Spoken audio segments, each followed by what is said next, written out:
Thân chào cả nhà, không nên xem chùa đâu đó. Nhớ đăng ký, like, comment để ủng hộ team nha. Màn hình điện thoại của tôi đen 10 năm rồi. Tối nay bỗng nhiên sáng lại. Tôi nhấc máy nghe được giọng nói quen thuộc. Mẹ ơi, khi nào mẹ về nhà? Có bài tập con xem không hiểu. Thân chào các bạn, xem video hay thì hãy cho kênh một like, một đăng ký và một cốc trà sữa nhé. Yêu, tôi nghe được liền run rẩy cả người. Bởi vì con gái tôi, Khinh Khiêm, đã chết từ 10 năm trước. Hôm nay là ngày kỷ niệm 10 năm ngày mất của Khiêm Khiêm. Chồng tôi và tôi trở về từ mộ, nhìn ảnh cũ của con gái. Con gái chúng ta đẹp quá, mũi như em, mắt như anh. Nếu con lớn lên thành người lớn, có bao nhiêu chàng trai bị thu hút. Chồng cầm ảnh gia đình xem một lúc, mắt đỏ lên. Anh hắn giọng một tiếng đứng dậy mỉm cười với tôi. Em xem trước đi, anh sẽ vào bếp làm cho em một ly sữa. Anh không sao chứ? Tôi biết anh là không muốn để cho người ta nhìn thấy dáng vẻ khóc lóc. Kể cả tôi. Sau khi chồng đi, căn phòng yên tĩnh. Gió đêm thổi vào mang lại một chút mát mẻ. Tôi đứng dậy định đóng cửa sổ. Nhưng lúc này, sau lưng vang lên một tiếng chuông điện thoại di động quen thuộc. Tôi sửng sốt. Cả đời tôi chỉ có một điện thoại của Táo và nó bị hỏng. 10 năm trước, cái đêm Khinh Khiêm bị tên trộm giết hại dã man, con đã gọi cho tôi. Tôi bận việc, bỏ lỡ cơ hội cuối cùng để nói chuyện với con gái. Nếu tôi trả lời điện thoại, hôm nay có thoát chết không? Cảm giác tội lỗi này tôi có thể tra tấn tôi không muốn sống. Một lần tôi bị kích động và làm hỏng điện thoại. Sau đó đặt nó cùng với một thứ khác, đóng gói trong một cái vali. Làm thế nào điện thoại bị hỏng 10 năm có thể đổ chuông? Tôi nhìn chằm chằm vào cái vali ồn ào. Ma quỷ xui xẻo kéo bước chậm rãi đi qua. Mẹ ơi, khi nào mẹ về nhà? Có bài tập con không biết. Một giọng nói mềm mại vang lên, trái tim tôi trùng xuống, tóc như bị nổ tung. Tôi đang mơ à? Môi tôi dính chặt 4 lần. Thử xem, mới có màu sắc mở răng. Khinh Khiêm ư? Không phải con còn là ai nữa? Mẹ ơi, mẹ không lưu số điện thoại di động của con sao? Con có phải là con ruột của mẹ không? Bỗng nhiên nghe thấy giọng con, như thể nó đã xảy ra ngày hôm qua. Tôi hoảng sợ đến đỉnh điểm. Vô thức đi xem điện thoại. Đây có phải là một bản ghi âm? Nhưng trên màn hình tối hiển thị rõ ràng trong cuộc gọi. Mọi chi tiết đều được làm rõ. Đây là một cuộc gọi đang diễn ra. Tôi vẫn còn thắc mắc, đây có phải là phần mềm lừa đảo mới không? Khinh Khiêm bên kia điện thoại đã bắt đầu mất kiên nhẫn rồi. Mẹ ơi, khi nào mẹ về? Dù sao cũng là ngày mồng 1 tháng 5. Tại sao đơn vị của mẹ vẫn làm thêm giờ? Trong khoảnh khắc đó, tôi đã sửng sốt, dường như có một tia sấm sét rơi xuống thiên linh nắc. Ngày lao động 1/5, những ký ức đau đớn đến như chớp. Tôi ngạc nhiên, bóp điện thoại. Khiêm Khiêm, bây giờ là năm nào, tháng mấy, ngày mấy, mấy giờ? Hỏi con cái này làm gì? Cho mẹ biết bây giờ là mấy giờ. Mấy giờ rồi, tay tôi cầm điện thoại không ngừng run rẩy. Móng tay gần như được tích hợp vào thân máy bay. Sợ hãi bởi cơn thịnh nộ của tôi, Khinh Khiêm nói trong điện thoại di động. Bây giờ là 9:30 tối ngày mồng 1 tháng 5 năm 2011. Nghe ngày con, tôi hét lên khắp nơi. Theo thông báo của Pháp Y, Khiêm Khiêm bị bóp cổ đến chết vào khoảng 9:30. Khinh Khiêm, con nghe mẹ nói, bây giờ đừng lấy gì cả, rời khỏi nhà ngay. Điện thoại bên kia Khiêm Khiêm hỏi tôi. Tại sao mẹ? Hôm nay mẹ lạ quá, giọng tôi lại cất lên cao hẳn. Bảo con rời khỏi nhà thì nhanh chóng rời đi. Ở đâu ra nhiều chuyện nhảm nhí như vậy? Khiêm Khiêm trộm trả lời một tiếng. Đợi con đang lên tiếng, tim tôi đập thình thịch trong lồng ngực. Tôi gần như có thể nghe thấy tiếng máu chảy nhanh. Tôi nghe thấy tiếng động, dường như là Khinh Khiêm mở cửa phòng. Sau đó là tiếng dép nhanh. Con hẳn là đang chạy ngang qua phòng khách dài vài mét của ngôi nhà. Tất cả các con đường đến cửa. Mở cửa ra. Ra khỏi nhà thì con sẽ an toàn. Tôi hét lên điên cuồng trong lòng. Nhưng bỗng nhiên tiếng bước chân của con bé ngừng lại. Có chuyện gì vậy? Tôi lo lắng không yên kêu lên. Con dừng lại làm gì? Nhanh đến nhà chú Lưu bạn mẹ. Mẹ ơi, Khinh Khiêm với giọng khóc. Âm thanh truyền đến. Con sợ gì? Có người đang gõ cửa. Trái tim tôi run rẩy. Không đợi tôi hỏi lại, đầu kia một âm thanh rời vỡ, hình như là tiếng điện thoại rơi xuống đất. Ngay sau đó một tiếng thở dồn dập vang lên và giọng nói đau đớn của Khinh Khiêm. Tôi hét lên. Làm ơn thả con bé đi. Tiền ở trong tủ đầu giường, người muốn lấy thì có thể lấy. Đột nhiên bên kia truyền đến tiếng mẹ nói nhỏ. Tôi đoán là có người cầm điện thoại lên. Nhấc điện thoại lên là được rồi, có thể thương lượng thì muốn bao nhiêu đều được. Tôi hồi hộp nuốt nước bọt, thắp lên hy vọng thấp hèn. Nhưng khoảnh khắc tiếp theo, điện thoại bị ngắt kết nối. Thời gian là 9:34. Đây là thời điểm Khinh Khiêm bị rớt. Và rồi một điều kỳ lạ hơn nữa xảy ra. Con gái tôi, Khinh Khiêm, đã chết 10 năm trước. Nhưng tối nay tôi đột nhiên nhận được điện thoại của con gái tôi. Sau khi cuộc gọi bị buộc phải cúp máy, tôi mới phản ứng lại. Chồng tôi đang ngồi bên cạnh tôi, khuôn mặt quan tâm sờ trán tôi. Sao em đổ mồ hôi nhiều thế? Sốt. Tôi như bị rút hết máu. Sắc mặt trắng bệch, em vừa nói chuyện điện thoại với Khiêm Khiêm. Tôi nắm tay chồng tôi, chuyện vừa xảy ra. Nói lại đi. Ý em là em đã kết nối điện thoại Khinh Khiêm gọi cho em 10 năm trước, và vợ và con gái đã kể về cái chết của chồng bối rối. Dường như đang thể hiện điều gì đó. Tôi hỏi, anh nghĩ em điên à? Chồng tôi an ủi tôi vào thời điểm này trong năm. Em đang xúc động. Hôm nay mệt quá, nghỉ ngơi sớm đi. Em không điên, em vừa nói chuyện với Khiêm Khiêm. Con còn gọi em là mẹ, không tin thì xem. Tôi nhấn sáng màn hình điện thoại. Trong cuộc gọi của Nhiên hiển thị 9:29 ngày mồng 1 tháng 5, có một cuộc gọi được kết nối. Nhìn vào điện thoại di động, tôi đột nhiên đóng băng. Một ý tưởng táo bạo xuất hiện trong đầu tôi. Điện thoại này có thể kết nối được không? Người chồng vẫn đang nhìn lịch sử cuộc gọi với khuôn mặt hoang mang. Nghe thấy lời này sợ hãi ngước mắt lên. Anh nghe đúng đấy, là kết nối quá khứ. Mắt tôi như con sói. Anh có nhớ không? Điện thoại này là của em rút thăm trúng thưởng. Em đã nói rồi, khi trao giải, cô Lý rất kỳ lạ. 10 năm trước, tôi làm cho một công ty internet. Đám quỷ nhảy múa trong cuộc họp may mắn của tôi bùng nổ, đã trúng giải thưởng lớn. Lúc đó ai dùng điện thoại này có thể thu hút sự chú ý của những người xung quanh. Những người khác vẫn đang sử dụng điện thoại. Tôi có thể sử dụng điện thoại màn hình cảm ứng. Tôi sẽ không bao giờ quên khi tôi nhận được giải thưởng. Bộ dáng bí ẩn của cô Lý. Hắn trước tiên là cung kính hai tay đưa lên, sau đó vắt ra vài chữ từ kẽ răng. Đừng vui quá sớm. Những gì chiếc điện thoại này mang lại cho bạn không nhất thiết là may mắn. Tôi ngạc nhiên khi cô ấy đã buông tay tôi rồi, để lộ 8 chiếc răng chưa niềng và mỉm cười với tôi. Đây là ghen tức sao? Ghen tị. Tôi có một chiếc điện thoại di động mà hắn không có gì. Hắn cười rất rõ ràng dưới ánh đèn đỏ trắng. Tôi thậm chí nghi ngờ những gì tôi vừa nghe là ảo giác. Cho đến khi rời đi, đôi mắt bí ẩn của cô ta lướt qua bên cạnh. Điều đó khiến tôi nhận ra mọi thứ đều có thật. Chúng ta đã xem rất nhiều phim khoa học viễn tưởng. Có nguyên tắc nào có thể giải thích chuyện hôm nay không? Hôm nay là Khinh Khiêm, hôm nay không bây giờ là 11:37 tối. Không phải sáng sớm, không phải 9:29, không có gì đặc biệt cả. Số nguyên đều không có dấu hiệu. Tôi điên cuồng bước đi trong phòng. Điều bất thường duy nhất là chiếc điện thoại này. Chồng hơi nhíu mày. Không khó để thấy anh ấy vẫn nghĩ tôi bị điên. Anh không tin phải không? Được rồi, em sẽ chứng minh cho anh ngay bây giờ. Tay tôi run lên vì lạnh. Nhấn liên tục mấy lần mới miễn cưỡng mở giao diện cài đặt. Đặt thời gian thành 9:28. 1 phút sau, Khiêm Khiêm sẽ gọi cho em. Môi tôi kích động, thân hình im lặng. Thay đổi cài đặt thời gian. Người chồng bất đắc dĩ nhắm mắt lại. Bất kể câu chuyện bạn kể có phải là ảo giác hay không, chỉ cần nói thao tác này của em định lừa dối thời gian sao? Quả thực là một câu chuyện ngụ ngôn, trầm cảm không nhất thiết. Điện thoại đổ chuông. Trên màn hình sáng chói mắt hiện ra 2 chữ Khinh Khiêm. Chồng tôi cũng kinh hãi như tôi vừa làm. Sợ hãi nhìn chằm chằm vào điện thoại không chớp mắt. Lúc đó tôi buồn vui lẫn lộn. Điều đáng mừng là phương pháp thay đổi cài đặt điện thoại là khả thi. Có nghĩa là tôi có thể kết nối lại quá khứ, nói chuyện với Khinh Khiêm. Buồn là Khinh Khiêm lại một lần nữa phải đối mặt với nguy hiểm. Lần này con có thể may mắn trốn thoát không? Tôi nghe máy rồi. Không kịp nói chuyện với Khinh Khiêm, tôi lập tức đi vào vấn đề. Mẹ, Khinh Khiêm bây giờ không có thời gian để giải thích nhưng cho mỗi con. Lời mẹ nói con phải làm ngay. Nghe mẹ nói, bây giờ cô lập tức rời khỏi nhà, đến nhà chú Lưu bên cạnh ở lại. Lát nữa dù có chuyện gì xảy ra với nhà chúng ta, con không được phép tham gia, nghe rõ chưa? Đừng hỏi tại sao. Không có thời gian, rời khỏi nhà ngay, đừng đổi giày. Tôi gào thét như một con thú. Khinh Khiêm buồn chán trả lời một tiếng, rồi tôi nghe thấy tiếng cửa mở. Con dường như đang đi dép mác, dép trên gạch, phát ra âm thanh sắc nét. Con hoảng hốt một chút. Trái tim tôi căng thẳng ngay lập tức. Sao vậy? Khinh Khiêm dường như lắc đầu ở bên kia. Không có gì, chỉ thấy một người, hình như là trộm. Trái tim tôi lập tức nhảy đến cổ họng. Đừng nhìn, cúi đầu gõ cửa nhà Lưu đại gia. Khinh Khiêm nghe lời mẹ ngoan. Bên kia ngẫu nhiên vang lên tiếng gõ cửa. Con bé gõ tổng cộng 7 cái, mỗi một cú đánh vào tim tôi như một cái búa nặng. Sốc gan tôi dữ dội. Sau khoảng 20 giây, tôi nghe tiếng cửa mở. Giọng nói ngọt ngào và lịch sự của Khinh Khiêm vang lên. Cháu là Khinh Khiêm bên cạnh, quên chìa khóa. Cháu có thể ở nhà chú một chút không? Mẹ cháu sẽ về sớm thôi. Sau đó tôi nghe thấy tiếng dép lê rõ ràng. Khiêm Khiêm dường như đã vào nhà. Sau đó là một tiếng đóng cửa buồn tẻ. Đến lúc này Khinh Khiêm có lẽ là an toàn rồi. Và rồi một điều kỳ lạ hơn nữa xảy ra. Làm theo hướng dẫn của tôi dần dần an toàn rồi. Tôi đã khóc vì xúc động. Trong cơn sung sướng, tôi quay đầu đi tìm chồng, nhưng phía sau lại trống rỗng. Lúc này đầu tôi không ngừng kêu. Dường như có vô số bóng trắng đang lung lay trước mắt tôi. Bọn họ giống như vô số người đang đối mặt. Tôi lắc đầu, muốn đem những ảo tưởng lộn xộn đó trục xuất khỏi tâm trí tôi. Không biết bao lâu, bóng trắng cuối cùng cũng tan biến. Tôi mở mắt nhìn quanh. Căn phòng vừa rồi còn sáng như ban ngày, bây giờ trời tối. Lúc này, một tiếng động lớn vang lên phía sau khiến tôi sợ hãi. Trời mưa to, mây đen, nhưng vừa rồi không phải là một ngày quang đãng sao? Tôi muốn bật đèn lên, nhưng cầu mấy lần cũng vô dụng.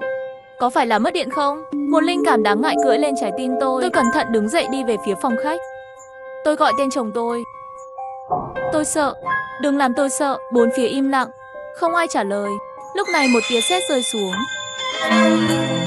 Tôi thấy một người phụ nữ lạ đứng trước mặt tôi. Hắn nhìn tôi với vẻ mặt dữ tợn, cầm một con dao trong tay. Máu chảy ra từ đầu dao, tích tắc tắc trên sàn nhà. Trí nhớ mơ hồ của tôi không có gì hiện lên. Bùm, người phụ nữ vứt con dao nhọn và tiến về phía tôi. Tôi có làm cô sợ không? Giọng phụ nữ rất thân thiện, hơi xoa dịu nỗi sợ hãi của tôi. Tôi thừa dịp cô ta không để ý, chạy nhanh qua, nhặt con dao lên và nhắm vào anh ta. Mày là ai? Mày làm gì với nhà tao? Tay tôi run lên. Răng va chạm mạnh giả vờ khí thế lạnh và cứng. Người phụ nữ trông vô tội, chân thành nhìn tôi, là chị Ngô. Không phải em mời chị làm y tá sao? Chúng ta đều quen nhau 6 năm rồi, chị Ngô. Tôi chưa bao giờ thuê nhân viên y tế. Đột nhiên đầu óc tôi chiến đấu. Vô số ký ức không thuộc về tôi, bốn bên bình thường vò vẽ ép vào trong đầu. Tôi mới biết, sau khi tôi bảo Khiêm Khiêm đến nhà chú Lưu lánh nạn, bước vào một kịch bản mới. Hôm đó Khiêm Khiêm vào nhà chú Lưu đại gia, nhưng chú Lưu lại ra ngoài. Người mở cửa cho Khiêm Khiêm là cháu trai nhàn rỗi của anh ta. Hắn là kẻ thô. Khiêm Khiêm bị ngược đãi vô nhân đạo trên tay hắn.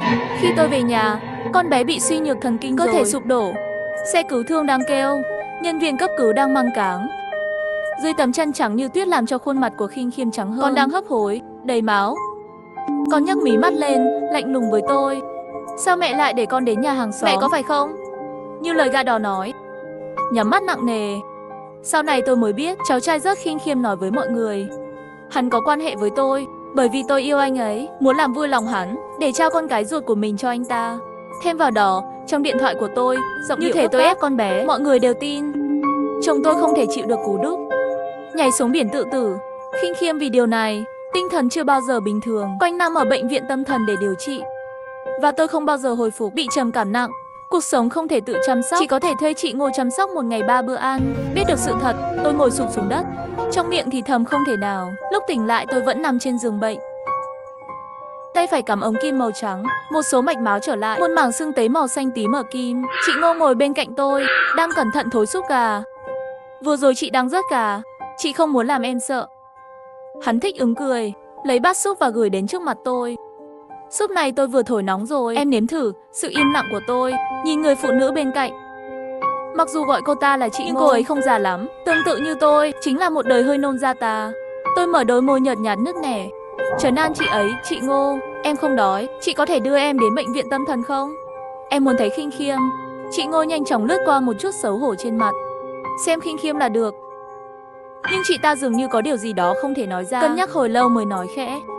Mỗi lần nhìn thấy em, con bé đều rất xúc động, kêu la đánh rớt.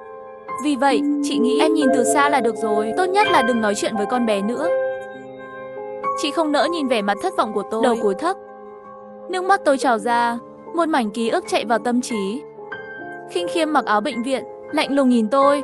Mẹ thật giỏi, hủy hoại cả cuộc đời tôi, đúng là mẹ ruột của tôi. Hổ độc không ăn thịt con, máu đặc hơn nước. Tiếng cười bệnh hoạn của con bé hèn lên ngọn lửa âm ỉ, nhìn vào mắt tôi, như thể đang nhìn một kẻ thù không đội trời chung. Khiêm Khiêm của tôi, lần này tuy còn sống không bằng chết. Được rồi, em sẽ không vào. Em sẽ nhìn con bé từ xa. Tôi đã đồng ý với yêu cầu của chị Ngô, không dám vào phòng bệnh.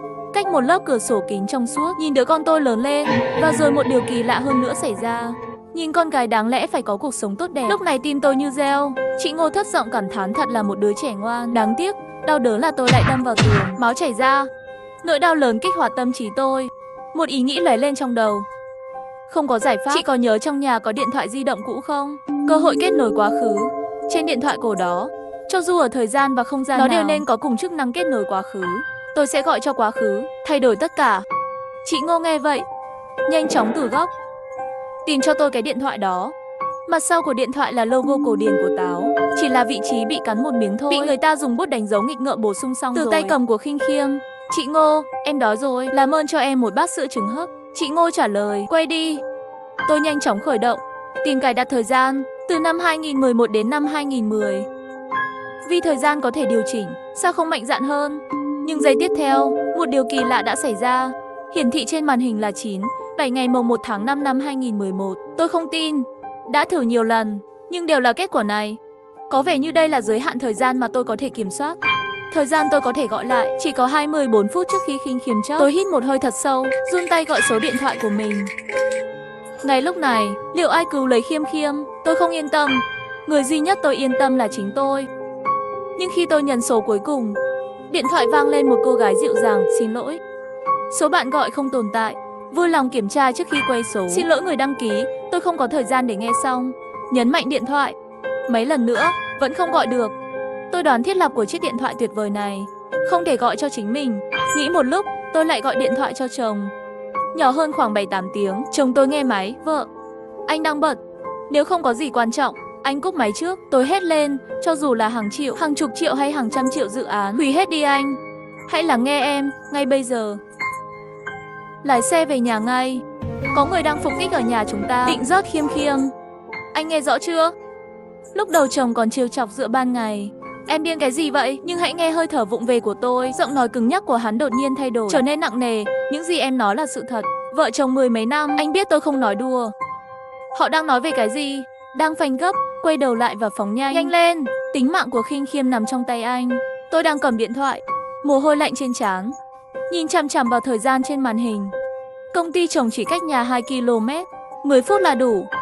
Miễn là anh ấy ở 9:34 về nhà trước thời gian bị rớt, có thể ngăn chặn thảm kịch xảy ra. Tôi tự an ủi mình, quá đủ thời gian, tôi tin chồng có thể làm được.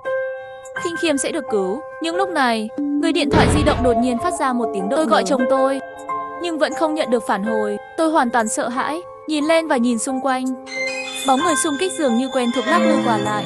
Vật thể trong phòng nổi và kết tủa, chuyển đổi. Chẳng lẽ thời gian và không gian lại phải thay đổi? Tôi vô thức quay đầu lại muốn nhìn bầu trời ngoài cửa sổ. Nhưng rèm cửa đang hút mất. Đột nhiên xuất hiện một cái gương toàn thân. Trong gương phản chiếu rõ ràng một bóng người. Tôi chỉ nhìn một cái thôi, sợ hãi như một con ma. Người trong gương rõ ràng là một con quái vật, không tay không chân, chỉ có một cái đầu trắng bệch trên hai vai. Và con quái vật này không phải ai khác, chính là tôi. Tôi không thể tin được những gì tôi thấy. Sợ hãi hét lên, đẩy khung cửa ra. Một người phụ nữ nghe tiếng bước vào. Có chuyện gì vậy? Giọng cô ấy rất quen. Tôi đầu đầy mồ hôi ngẩng mặt nhìn qua. Ngạc nhiên, là chị ấy. Không ngờ trong thời gian không gian này lại trải qua đủ loại biến số. Chị Ngô lại làm y tá của tôi. Chị nhìn tôi với vẻ mặt thương xót. Em vừa gọi gì? Có phải chỗ nào không thoải mái không? Tôi nhanh chóng bình tĩnh lại. Ấn đường cô ấy không có gì. Em chỉ đang có tâm trạng tồi tệ. Thể hiện lớn tiếng. Ra ngoài đi. Sau khi chị Ngô đi, tôi nhắm mắt lại, nhớ lại quá khứ của thế giới này. Hóa ra hôm đó chồng lái xe quá tốc độ, vô tình đụng phải xe chở dầu phát nổ, liên hoàn một số xe xung quanh, dẫn đến 9 người chết và 16 người bị thương. Và tôi đang trên đường về nhà. Chồng chết ngay tại chỗ, hai chân và hai tay của tôi bị cắt cụt để trở thành quái vật. Mà Khiêm Khiêm vẫn không có ai giải cứu. Thảm họa. Và rồi một điều kỳ lạ hơn nữa xảy ra. Con gái tôi đã chết 10 năm trước. Cho dù tôi có cố gắng thế nào để xoay chuyển quá khứ, kết cục sẽ giống nhau hoặc tệ hơn. Khinh Khiêm thì sẽ chết, và chồng tôi cũng sẽ bị ảnh hưởng. Tôi cảm thấy mình như một thảm họa. Sống trên đời này còn có ý nghĩa gì? Sau khi biết mình không thể thay đổi kết cục, tôi không thể hồi phục, tuyệt thực cầu chết. Chị Ngô khổ nhưng bất lực, chỉ có thể đưa tôi vào bệnh viện, duy trì sự sống bằng cách nhận dung dịch dinh dưỡng. Tôi lặng lẽ nhìn chất lỏng trong chai treo, từng giọt rơi xuống, đau vô cùng. Chị Ngô cho em súp gà, lúc đầu còn rất thuyết phục, nhưng dần dần cũng mất kiên nhẫn. Người nghĩ chết là được tự do, tôi sẽ không để em chết, ăn phải ăn. Vẻ mặt lo lắng không một lời trở nên kiên quyết, nhưng tôi không thể chống cự vì không có tay. Nhìn chị một cái, vô tình nhìn thấy trên cổ tay chị ấy có một chiếc vòng tay đính ngọc vàng, trông rất quen. Tôi ngẩng mặt lên. Vòng tay của chị có thể tháo ra cho em xem không? Không hiểu sắc mặt hơi lạ, nhưng suy nghĩ một chút vẫn là cởi ra đưa đến trước mặt tôi. Em muốn xem sao? Em không có tay, quấn vòng tay có ích gì? Tôi không nghe thấy tất cả những lời ác ý của chị ta. Cẩn thận đưa về phía chiếc vòng tay đó. Tôi từng có một chiếc vòng tay bằng vàng, tương tự như cái trước mắt này, nhưng hai chất liệu khác nhau, giá cả khác nhau. Lạ thật, vòng tay của tôi đâu? Đầu lửa đá điện quang, bỗng nhiên nhớ ra một chuyện. Trong thế giới thứ hai, tức là Khinh Khiêm trốn vào nhà hàng xóm, lân chồng nhảy xuống biển, không có trộm ở nhà. Có thể kẻ muốn rớt Khinh Khiêm luôn nói rằng anh ta chỉ muốn ăn cắp. Không hề gặp được Khinh Khiêm, lòng hoảng sợ mới nghĩ gặp sát thủ, đó là mâu thuẫn. Nói vậy thì trộm cắp chỉ là ngụy trang, giết chết Khiêm Khiêm mới là mục đích thực sự của hắn. Khiêm Khiêm vẫn còn là một đứa trẻ, con bé không thù hận. Ai sẽ cố tình rớt con bé? Bên tai tôi nhớ đến lời nói Khinh Khiêm không có gì, chỉ là nhìn thấy một người hình như, giống như là ai. gọi cho Khinh Khiêm, gọi cho chồng cũng không thể cứu vãn kết cục. Vì vậy, nếu đã xác định được kẻ giết, gọi trực tiếp cho hắn ta. Thế giới đen tối và hỗn loạn, dường như đột nhiên bị nứt một vết nứt. Chị Ngô giúp tôi một việc. Đôi mắt trống rỗng của tôi trở lại. Ánh sáng vàng nói, giúp em lấy cái iPhone cũ kia ở nhà đi. Không có tay tôi liền cắn răng hỏi chị ta. 2 tiếng mới mở điện thoại.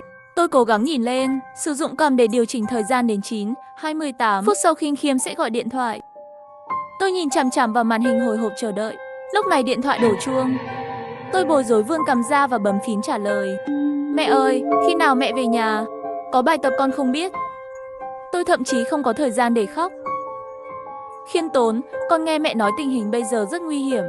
Có người muốn đột nhập vào nhà chúng ta. Giờ con ra ngoài đi, tìm một nơi yên tĩnh để trốn đi. Hãy nhớ rằng, hắn ta sẽ đi lên cầu thang. Vì vậy, vị trí hắn đang tìm phải làm cho hắn ta không thể tìm thấy con, nhưng lại có thể nhìn rõ khuôn mặt của hắn. Tôi lo lắng gầm gừ, con có nhớ không? Nghe giọng nói, con bé có vẻ sợ hãi. Tôi gần như có thể hình dung ra nỗi sợ nhỏ bé của con mình, trốn ở đầu bên kia điện thoại, không biết phải làm gì. Tôi nghẹn ngào không kiểm soát được nước mắt. Khinh Khiêm nói với mẹ, con có thể làm được, đúng không? Bây giờ sống chắc.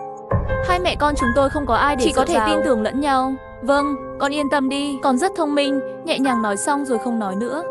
Tôi nghe tiếng bước chân đầy gió của con, có vẻ như đi xuyên qua hội trường rồi. Kẻ trộm, Khinh Khiêm báo cáo cho tôi. Con trốn trong hành lang, đẩy cửa ra một khe nhỏ, vị trí này hẳn là nhìn thấy kẻ xấu. Con lại tò mò hỏi, nhưng sao mẹ biết sẽ có người đến? Không khỏi tức giận cười. Chuyện dài. Cũng may là Khiêm Khiêm không tiếp tục hỏi, sự chú ý của con đã chuyển hướng.